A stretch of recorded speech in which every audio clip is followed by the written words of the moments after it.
Hey everyone, it's Jim Cohn. Coming up next on Circle of Willis, it's Dr. Nicole Prause, who studies the psychophysiology and neuroscience of sexual responding. Here's a quick preview in which Nicole describes her method for stimulating orgasms in the laboratory, and I apologize right away for my giggling. I tend to giggle under normal circumstances, but when I'm nervous, I giggle a lot, and the scientific study of sex makes me nervous. Quick warning, this preview contains genital talk, okay? Okay, here goes. Can we just talk really quickly about what they actually do? Yeah, so they for come the into orgasm. the laboratory. Mm-hmm. How does a person have an orgasm in your laboratory? So because I would feel discomfort. So they don't obviously just walk in and slap down. No, they What's come in. What's the protocol? We have the typical informed consent. They fill out questionnaires online. They do cognitive tasks at a computer when they're sitting upright, fully clothed. So we have some interaction with them beforehand, and this all occurs in a private room. We use massage tables, but essentially gynecological exam tables is what we would have used. Also work just as well. And, we get these folks set up. We're trying to measure their brain response during all of this. So we've got the additional complication of you're not just having an orgasm in the lab. We've also got you tied down to 6 other things. Yeah. We've got respiration on you. We've got galvanic skin response, electromyography, heart rate. We're pulling everything we can because these data are so unique. Oh, we're all in. Yeah, that's good. And for a variety of reasons. So after we get your poor self strapped down to this table, essentially, and different levels of strap down depending on kind of how the instruments fit you, what your preferences are. These people are typically disrobed, or if they have a dress, they might pull the dress up, and we get the vibrator in the vicinity of their genitals and leave the room.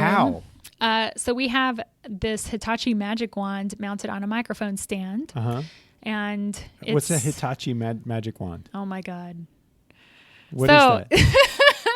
It is probably the most popular stimulation device used for sexual enhancement, and it's recommended. A vibrator. It's a vibrator, yeah, okay. And it appears in Becoming Orgasmic, the classic text of treating anorgasmias. It's been around a long, long time. Okay, classic. So that's attached to a microphone stand. Taped to a microphone stand.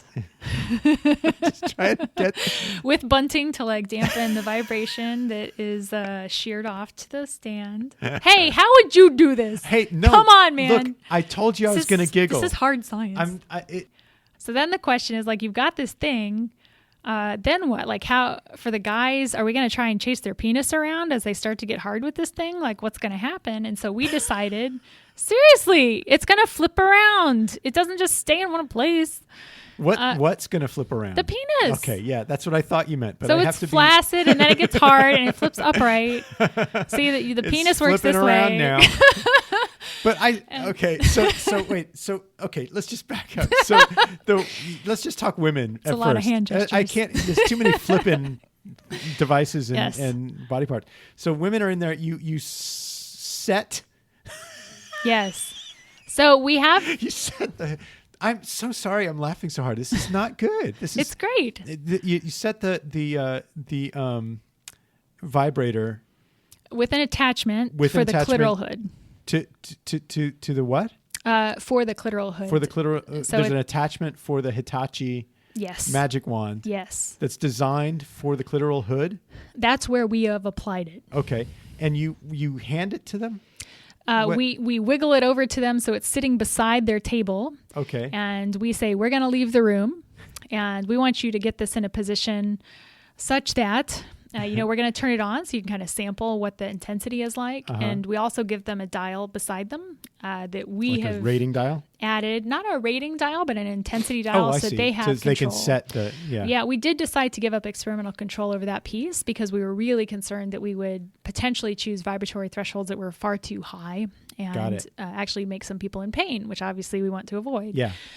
We want them aroused, not annoyed. Yeah. So I agree. We give them a brief trial period, and then we turn the device off, and on an intercom from the next room, we say, do you feel like you have it set, or would you like to try again? if they want to try again, we'll run the 10-second or. And can you see them?